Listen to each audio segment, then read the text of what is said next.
आज से हजारों नहीं लाखों और करोड़ों साल पहले की दुनिया, एक ऐसी दुनिया जहां इंसान सबसे इंटेलिजेंट स्पीशीज नहीं था। एक ऐसी दुनिया जहां जंगल, समुद्र और आसमान पर ऐसे जीवों का राज था जिनके सामने आज के शेर, बाघ और मगरमच्छ भी छोटे लगते। आज अगर आप जंगल में किसी टाइगर से मिल जाए तो शायद आपके बचने की थोड़ी उम्मीद हो, लेकिन इतिहास के कुछ जीव ऐसे थे जिन्हें देखने के बाद आपका जिंदा रहना नामुमकिन था।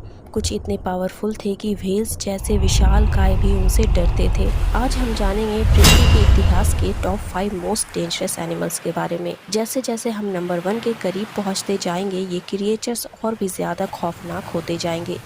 तो चलिए चलते हैं एक ऐसे दौर में जहां जिंदा रहना सिर्फ किस्मत वालों के नसीब में था। सोचिए आप एक प्राचीन जंगल में चल रहे हैं। हर तरफ घना जंगल है, हवा में अजीब सी खामोशी है। अचानक पास के पानी में हल्की सी हलचल होती है।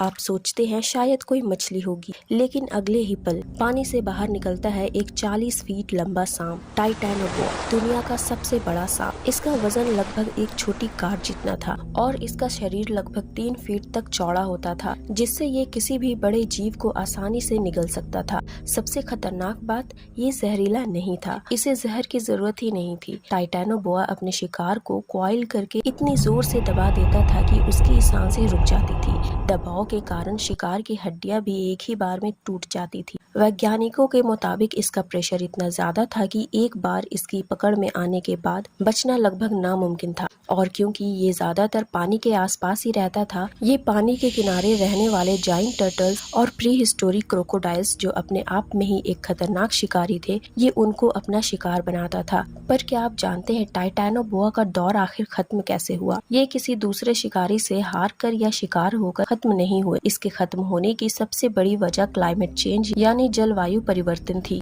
टाइटैनोबोआ एक ठंडे खून वाला जीव था। जब धरती का टेम्परेचर धीरे धीरे गिरने लगा, तब टाइटैनोबोआ को अपना इतना बड़ा शरीर को गर्म रखने में दिक्कत आने लगी। मौसम ठंडा होने के कारण घने दलदली जंगल कम होने लगे, दलदल सूखने लगे और टाइटैनोबोआ के शिकार जैसे जाइंट टर्टल और प्री हिस्टोरिक क्रोकोडाइल्स की संख्या कम होने लगी। गिरते टेम्परेचर के साथ छोटे स्नेक्स और मैमल्स का दौर शुरू हुआ। पर क्या आप जानते हैं, हाल ही में इंडिया में मिला वासुकी इंडिकस स्नेक भी साइज में टाइटैनोबोआ को कड़ी टक्कर देता है, जो लगभग 11 से 15 मीटर लंबा माना जाता है। पर ये टाइटैनोबोआ जितना खतरनाक नहीं है। लेकिन जो क्रिएचर नंबर 4 पर है, वो टाइटैनोबोआ से भी ज्यादा डरावना है, क्योंकि उसके इलाके में कोई भी सुरक्षित नहीं था। स्पाइनोसॉरस, लगभग 50 फीट लंबा, टीरेक्स से भी बड़ा, और सबसे खतरनाक बात, ये डायनासोर जमीन और पानी दोनों में शिकार करता था। इसके जबड़े मगरमच्छ की तरह लंबे और खतरनाक थे। नुकीली दांत की पूरी लाइन शिकार को पकड़ने के लिए एकदम परफेक्ट थी। स्पाइनोसॉरस एक खास तरीके से शिकार करने में एक्सपर्ट था।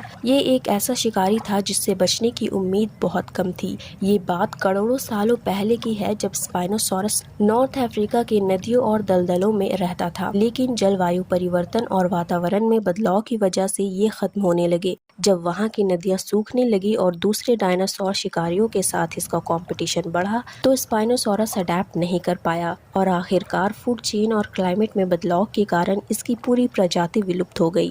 नंबर 3, मोसासॉरस, लगभग 50 से 60 फीट लंबा मराइन रेप्टाइल, एक ऐसा मॉन्स्टर जो समुद्र का राजा हुआ करता था। इसके जबड़े इतने शक्तिशाली थे कि ये बड़े से बड़े समुद्री जीव को भी आसानी से चीर सकता था।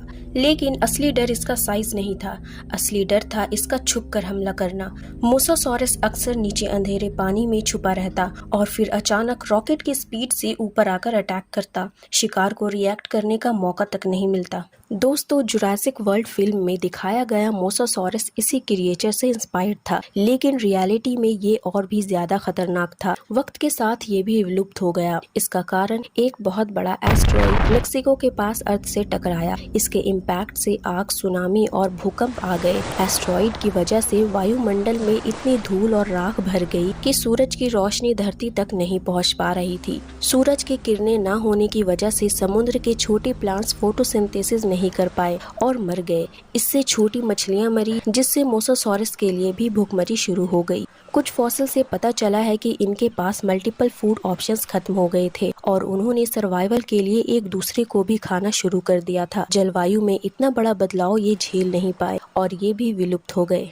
और अब यहाँ से क्रिएचर सिर्फ डेंजरस नहीं लेजेंडरी है। डायनासोर का नाम आते ही सबसे पहले जो इमेज दिमाग में आती है वो है टी-रेक्स, और इसका रीजन भी है। टायरानोसोरस रेक्स सिर्फ एक डायनासोर नहीं था, वो एक चलता फिरता बुरे सपने की तरह था। 12 मीटर लंबा, लगभग 8 टन भारी, और इसका बाइट फोर्स पृथ्वी के इतिहास के सबसे पावरफुल बाइट में से एक। वैज्ञानिकों के हिसाब से टी-रेक्स की बाइट इतनी पावरफुल थी कि वो हड्डियों का भी चूरा बना सकता था। दोस्तों, इसके विलुप्त होने की कहानी भी मोसासॉरस की तरह ही है। जलवायु में आए परिवर्तन और खाना खत्म होने की वजह से टी-रेक्स हमेशा के लिए विलुप्त हो गए, और अब वो क्रिएचर जिस पर कई सारी मूवीज भी बन चुकी है। मूवीज में देखकर आपको जरूर लगा होगा कि ये एक काल्पनिक जीव होगा, पर आपका ऐसा सोचना गलत है। एक दौर में ये जीव सच में हुआ करता था। मेगालोडॉन हिस्ट्री की सबसे खतरनाक शार्क, 60 फीट से भी ज्यादा लंबी, इसके दांत 7 इंच जितने लंबे थे, एक दांत ही इंसान के हाथ जितना बड़ा। इसका बाइट फोर्स टी-रेक्स डायनासोर से भी 3 गुना ज्यादा पावरफुल था। मेगालोडॉन इतना पावरफुल था कि व्हेल्स भी इसका शिकार बनती थी।